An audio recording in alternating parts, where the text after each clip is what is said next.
오늘은 낭독 연습 21일 챌린지의 마지막 날입니다. 그래서 제일 좋아하는 책을 낭독해 보고 싶었습니다. 그리고 오늘은 춘천 마라톤에 참여하는 날이라 이 책을 낭독하는 게 더욱 의미가 있을 거란 생각을 하게 됐습니다. 달리기를 말할 때 내가 하고 싶은 이야기. 무라카미 하루키. 몇 번을 읽었을까? 내가 가지고 있는 책 중에서, 아니, 읽은 책은 모두 생각해봐도 가장 많이 여러 번 읽어본 책이 아닐까 싶다. 그만큼 나와는 잘 맞는 책이고 작가의 라이프 스타일을 닮아가고 싶은 내용이 들어있는 책이다. 달리기에 대해 말하고 있지만 그건 달리기에만 적용되는 이야기는 아니다. 달리기라는 매개를 통하여 인생을 어떻게 살아가야 할 것인가를 반추해 볼 수 있는 그런 내용이다.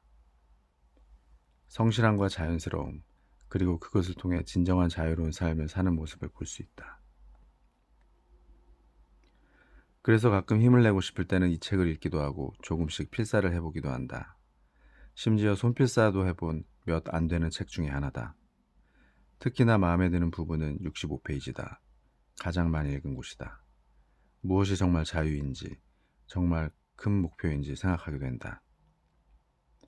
그렇게 해서 아침 5시에 일어나 밤 10시에 잔다고 하는 간소하면서 규칙적인 생활이 시작되었다.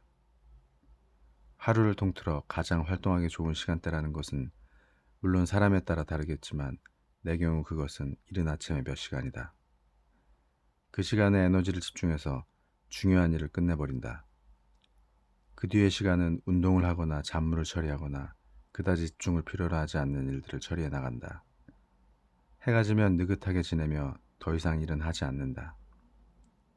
책을 읽거나 음악을 듣거나 하며 편히 쉬면서 되도록 빨리 잠에 든다.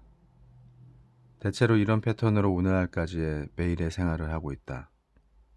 그 덕택에 20년 정도 매우 효율성 있게 잘 지내왔다고 생각한다. 다만 이러한 생활을 하고 있으면 나이트라이프 같은 것은 거의 없어져 버리고 사람들과의 교류는 틀림없이 나빠진다. 화를 내는 사람도 생긴다. 어딘가를 가자, 뭔가를 하자는 권유가 있어도 전부 거절하게 되기 때문이다. 내 생각에는 정말로 젊은 시기를 별도로 치면 인생에는 아무래도 우선순위라는 것이 필요하다. 시간과 에너지를 어떻게 배분해 가야 할 것인가를 매번 순번을 매기는 것이다. 어느 나이까지 그와 같은 시스템을 자기 안에 확실하게 확립해 놓지 않으면 인생은 초점을 잃고 뒤죽박죽 되어버린다. 그러는 사이에 불어나고 있던 체중도 점점 알맞은 상태로 되어갔다. 매일 운동을 하고 있으면 자기의 적정 체중이 자연스럽게 정해진다. 몸을 가장 움직이기 쉬운 지점이 보이기 때문이다. 거기에 덧붙여 먹는 것도 조금씩 변해갔다. 식사는 야채가 중심이 되고 단백질은 주로 생선에서 취하게 되었다. 원래 육류는 그다지 좋아하지 않지만 그 경향이 더욱 뚜렷해져 갔다.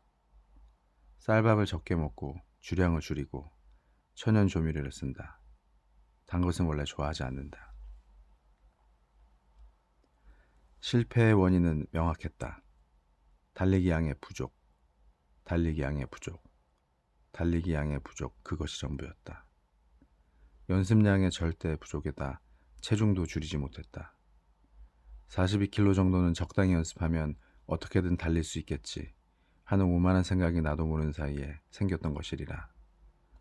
건전한 자신감과 불건전한 교만을 가르는 벽은 아주 얇다. 젊었을 때라면 확실히 적당히 해도 어떻게든 마라톤 풀코스를 완주할 수 있었을지 모른다. 자신을 혹사시키는 연습을 하지 않아도 이제까지 쌓았던 체력의 축적만으로도 무난한 기록을 올릴 수 있었을 것 같다. 그러나 유감스럽게도 나는 더 이상 젊지 않다. 지불해야 할 대가를 치르지 않으면 그에 상응하는 것밖에는 손에 넣을 수 없는 나이에 접어들고 있는 것이다. 그러나 무슨 일이 있어도 달리는 것을 멈출 수는 없다. 매일 달린다는 것은 나에게 생명선과 같은 것으로 바쁘다는 핑계로 인해 건너뛰거나 그만둘 수는 없다. 만약 바쁘다는 이유만으로 달리는 연습을 중지한다면 틀림없이 평생 동안 달릴 수 없게 되어버릴 것이다.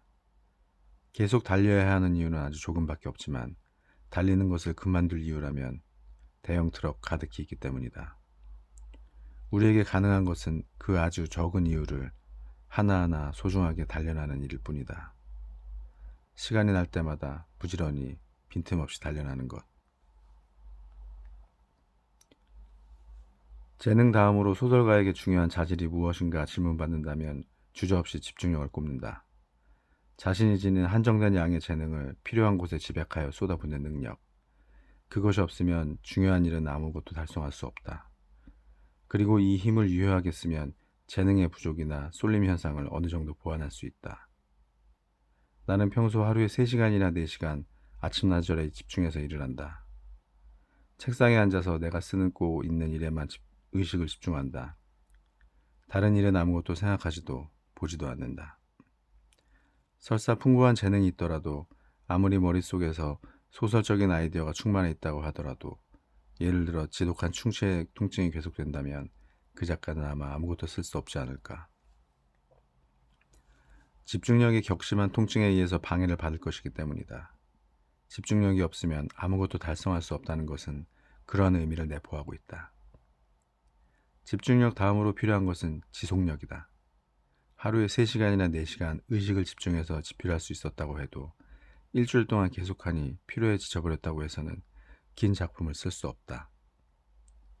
반년이나 1년이나 2년간 매일의 집중을 유지할 수 있는 힘이 소설가에게는, 적어도 장편 소설을 쓰는 작가에게는 요구된다. 한편 재능이 별로 풍부하지 않다고 할까, 평범한 작가들은 젊었을 때부터 스스로 어떻게든 근력을 쌓아가지 않으면 안 된다. 그들은 훈련에 의해 집중력을 기르고 지속력을 증진시켜간다. 그래서 그와 같은 자질을 재능의 대용품으로 사용하지 않을 수 없다.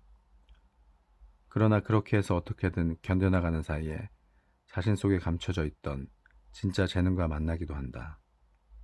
삽을 써서 비지땀을 흘리며 열심히 발밑에 구멍을 파나가다 아주 깊숙한 곳에 잠들어 있는 비밀의 수맥과 우연히 마주치는 그런 경우다.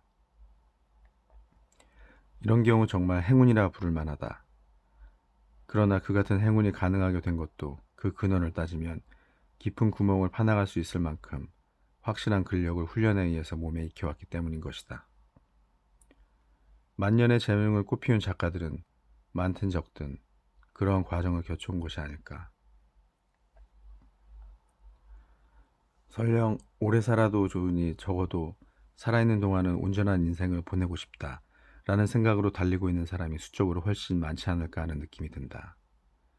같은 10년이라고 해도 멍하게 사는 10년보다는 확실한 목적을 지니고 생동감 있게 사는 10년 쪽이 당연한 일이지만 훨씬 바람직하고, 달리는 것은 확실히 그러한 목적을 도와줄 것이라고 나는 생각하고 있다. 주어진 개개인의 한계 속에서 조금이라도 효과적으로 자기를 연소시켜가는 일, 그것이 달리기의 본질이며, 그것은 또 사는 것이, 그리고 나에게 있어서는 글 쓰는 것의 메타포이기도 한 것이다. 이와 같은 의견에는 아마도 많은 러너가 찬성해 줄 것으로 믿는다. 왜냐하면 러너가 되시지 않겠습니까? 라는 누군가의 부탁으로 도로를 달리기 시작한 것은 아닌 것이다. 누군가로부터 소설가가 되어주세요 라는 부탁을 받고 소설을 쓰기 시작한 것이 아닌 것처럼, 어느 날 갑자기 나는 내가 좋아서 소설을 쓰기 시작했다. 그리고 어느 날 갑자기 내가 좋아서 거리를 달리기 시작했다. 주위의 어떤 것으로부터도 영향을 받지 않고 그저 내가 좋아하는 것을 내가 하고 싶은 대로 하며 살아왔다. 설사 다른 사람들이 말려도 모질게 비난을 받아도 내 방식을 변경한 일은 없었다. 그런 사람이 누구를 향해서 무엇을 요구할 수 있을 것인가?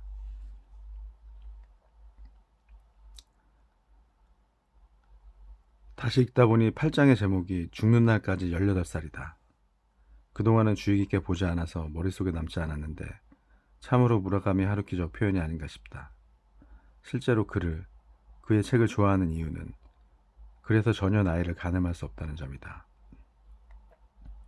소설이든 에세이든 1인칭 시점에서 쓰여진 그의 글은 언제나 10대의 감성이다. 이미 70대에는 그는 아직도 소년이다. 젊게 살아야 오래 놀 수 있다라고 하는 내 인생의 모토에 영향을 주고 있다.